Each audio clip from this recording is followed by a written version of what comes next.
புதுச்சேரியில் வங்கியில் கடன் வாங்கி தவணை செலுத்தாததால் அரசு ஊழியரின் இருசக்கர வாகனத்தின் லாக்கை உடைத்து வங்கி ஊழியர்கள் இருவரும் ஓட்டி சென்ற சம்பவம் அதிர்ச்சியை ஏற்படுத்தியுள்ளது. கொம்பாக்கத்தை சேர்ந்த பொதுப்பணித்துறை ஊழியர் தனது இருசக்கர வாகனத்தை வீட்டின் முன்பு நிறுத்தி வைத்திருந்த நிலையில் திடீரென மாயமானது. இதையடுத்து சிசிடிவி காட்சிகளை ஆய்வு செய்தபோது 2 பேர் காலால் லாக்கை உடைத்து ஓட்டிச் சென்றது தெரியவந்தது. இது தொடர்பாக காவல்துறையினர் நடத்திய விசாரணையில் வங்கி ஊழியர்கள் வாகனத்தை எடுத்து சென்றது தெரியவந்தது. விழுப்புரம் மாவட்டம் செஞ்சி அருகே சாலையில் நடந்து சென்ற பெண் கார் மோதி தூக்கி வீசப்பட்டு உயிரிழந்த சிசிடிவி காட்சி பதைபதைக்க வைக்கிறது.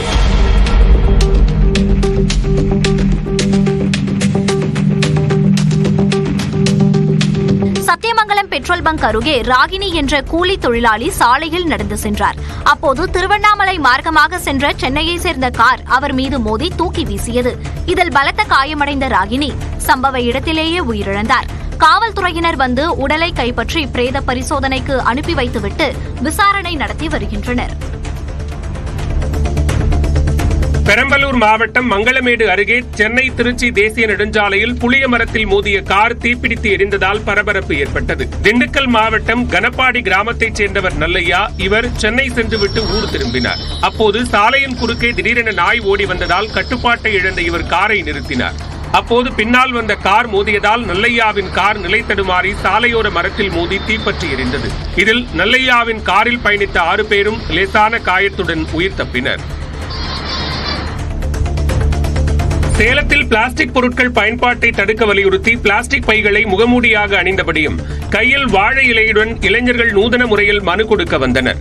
சேலம் மாநகராட்சி பகுதியில் உள்ள உணவகங்களில் பிளாஸ்டிக் பொருட்கள் பயன்பாடு இருப்பதாக குற்றம் சாட்டப்படுகிறது. எனவே நெகிழிப் பொருட்களை தவிர்த்து மாற்றாக வாழை இலையை பயன்படுத்த கோரி மனு கொடுக்க வந்த இளைஞர்களை போலீசார் தடுத்து நிறுத்தினர். நெகிழிப் பைகள், வாழை இலைகள் பறிமுதல் செய்யப்பட்ட பின்னர் மனுவை மட்டும் ஆட்சியரிடம் கொடுக்க அனுமதிக்கப்பட்டனர். விருதுநகர் மாவட்டம் சாத்தூரில் நடைபெற்ற அதிமுக பொதுச் செயலாளர் எடப்பாடி பழனிசாமி பிறந்தநாள் விழாவில் இலவச சேலை வாங்குவதற்கு பெண்கள் முண்டியடித்ததால் தள்ளுமுள்ளு ஏற்பட்டது. அதிமுக சார்பில் இருக்கன்குடி மாரியம்மன் கோவிலில் பெண்கள் 501 பால்குடம் எடுக்கும் வழிபாடு நடைபெற்றது. முன்னதாக இலவசமாக வழங்கப்பட்ட சேலையை வாங்குவதற்கு பெண்கள் முண்டியடித்தனர்.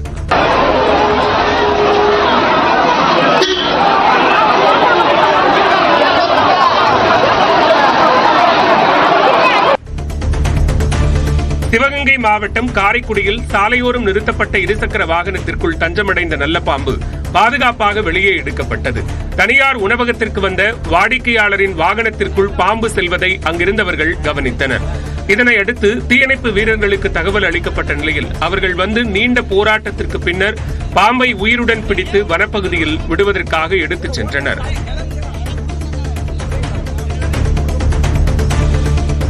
சென்னை தரமணியில் கஞ்சா விற்பனை செய்வதில் ஏற்பட்ட போட்டி காரணமாக நண்பரை வெட்டி கொலை செய்த 3 பேர் காவல் நிலையத்தில் சரணடைந்தனர். தரமணியைச் சேர்ந்த அஸ்வின் என்பவரை அவரது நண்பர்களான மோகன், சங்கர், பரத் ஆகியோர் மது வாங்கி தருவதாக கூறி வலுக்கட்டாயமாக ஆட்டோவில் அழைத்துச் சென்றனர். ரயில் நிலையம் அருகில் உள்ள காலி மைதானத்தில் மது அருந்துவிட்டு 3 பேரும் சேர்ந்து அஸ்வினை வெட்டி கொலை செய்தனர். இதைத் தொடர்ந்து கத்தியை பள்ளிக்கரணை குளத்தில் வீசிவிட்டு காவல் நிலையத்தில் சரணடைந்துள்ளனர்.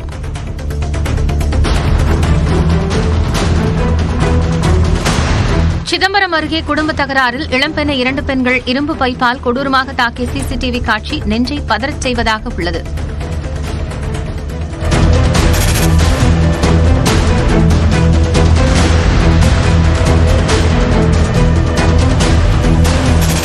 ஆதிவராகநல்லூரைச் சேர்ந்த லாரி ஓட்டுநர் புகழேந்தி ஏற்கனவே மனமான கலைச்செல்வி என்பவரை திருமணம் செய்து வாழ்ந்து வருகிறார். இதற்கு எதிர்ப்பு தெரிவித்த புகழேந்தியின் அத்தைகள் கலாராணி, மர்லின் ஆகியோர் கலைச்செல்வியை கழி மற்றும் இரும்பு பைப்பால் கொடூரமாக தாக்கியுள்ளனர். இவர்களிடையே சொத்து பிரச்சினை இருந்ததாகவும் கூறப்படுகிறது.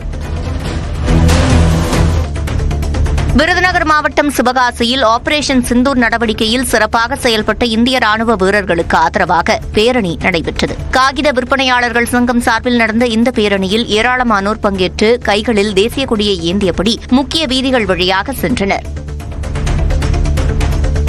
திருப்பத்தூர் மாவட்டம் நாற்றம்பள்ளி அருகே டிப்பர் லாரியில் செயற்கை மணல் கடத்திய நபர் கைது செய்யப்பட்டார். வெலக்கல் நத்தம் குனிச்சியூரைச் சேர்ந்த ஹரீத் சட்டவிரோதமாக செயற்கை மணல் தயாரித்து விற்பனை செய்து வருவதாக காவல்துறைக்கு தகவல் கிடைத்தது. இதனையடுத்து விசாரணை நடத்திய காவல்துறையினர் டிப்பர் லாரியில் செயற்கை மணல் கடத்தப்படுவதை உறுதி செய்தனர். இதனையடுத்து லாரியுடன் செயற்கை மணல் அதை அள்ளுவதற்கு பயன்படுத்திய ஜேசிபி இயந்திரத்தை பறிமுதல் செய்ததுடன் கடத்தலில் ஈடுபட்ட ஹரீத்தையும் கைது செய்தனர்.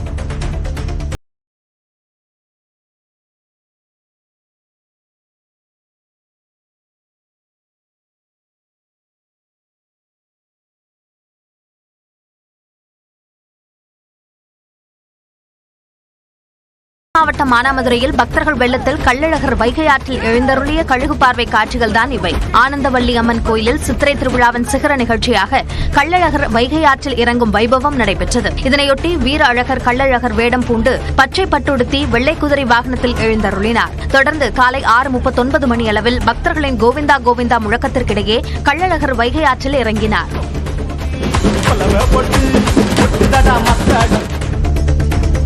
கோவை மாவட்டம் மேட்டுப்பாளையத்தில் நடைபெற்ற இருசக்கர வாகன பந்தயத்தில் அண்டை மாநிலங்களிலிருந்து வந்திருந்த வீரர்களும் பங்கேற்றனர். சிராஜ் நகர் பகுதியில் foreign motor, open team, Crazy open உள்ளிட்ட பல்வேறு முறைகளான இருசக்கர வாகன பந்தயம் நடத்தப்பட்டது. இதில் பங்கேற்ற வீரர்கள் இருசக்கர வாகனத்தில் சீறி பாய்ந்து சென்ற காட்சி மக்களை வெகுவாக கவர்ந்தது.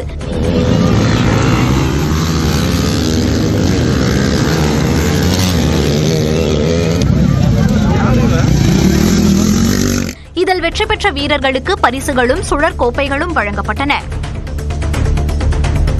திருவாரூர் மாவட்டம் மன்னார்குடி அருகே வீட்டில் தூங்கிக் கொண்டிருந்த மாமியாரிடம் செயின் பறிப்பில் ஈடுபட்ட மருமகள், பேரன் உட்பட 3 பேர் கைது செய்யப்பட்டனர். பரவாக்கோட்டையைச் சேர்ந்த சிந்தியா என்ற 65 வயது மூதாட்டி கடந்த 9ஆம் தேதி இரவு வீட்டில் தூங்கிக் கொண்டிருந்த போது பின்பக்க கதவை உடைத்து முகமூடியுடன் உள்ளே வந்த நபர்கள் 7 சவர நகையை பறித்துச் சென்றனர்.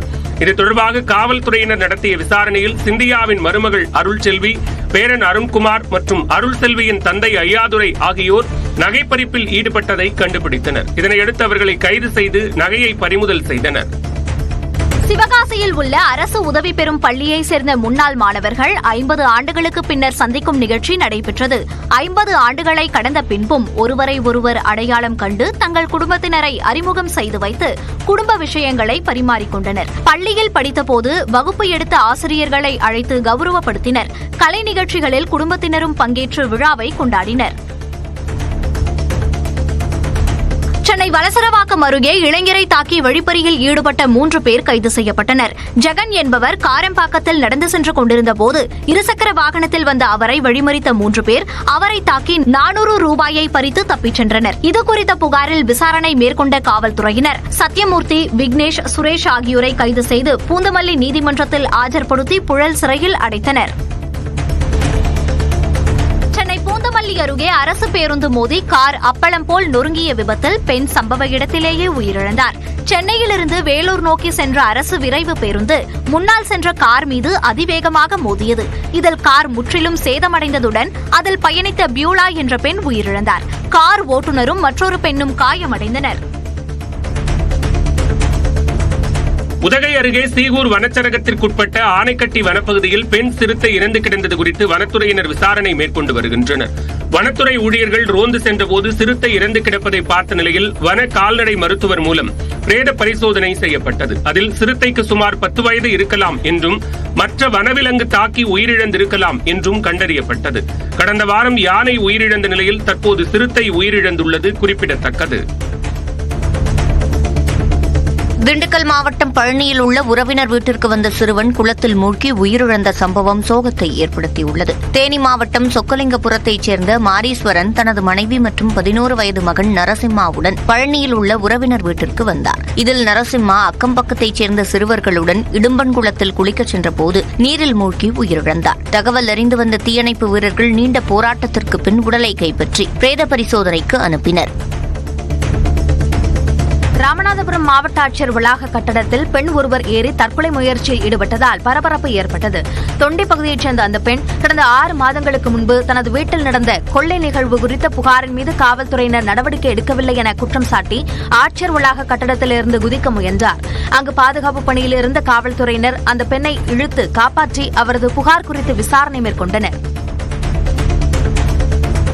செங்கல்பட்டு அருகே மலாலிநத்தம் பகுதியில் அமைந்துள்ள நாகாத்தம்மன் கோவிலில் சித்ரா பௌர்ணமி விழாவை ஒட்டி நல்ல பாம்பிற்கு மலர் அபிஷேகம் செய்யப்பட்டது. ஓம் தட்சகாய நமஹ, ஓம் காத்தோடகாய நமஹ, ஓம் சக்கபாலாய நமஹ, ஓம் புலிகாய நமஹ, ஓம் பத்மாய நமஹ, ஓம் மகாபத்மாய நமஹ, அனந்தாதி அஷ்டநாகேभ्यो. இதேபோல குதிரைக்கு மலர் தூவி கற்பூரம் காட்டி வாழைப்பழம் கொடுத்து வழிபாடு நடத்தப்பட்டது. நாகாத்தம்மனுக்கு மாலை அணிந்து விரதம் இருந்த பக்தர்கள் சாமி தரிசனம் செய்தனர்.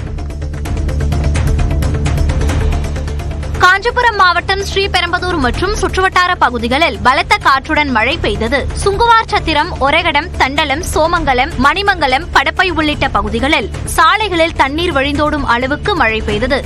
அக்னி வெப்பம் தணிந்து குளிர்ச்சியான சூழல் நிலவியதால் பொதுமக்கள் மகிழ்ச்சி அடைந்தனர்.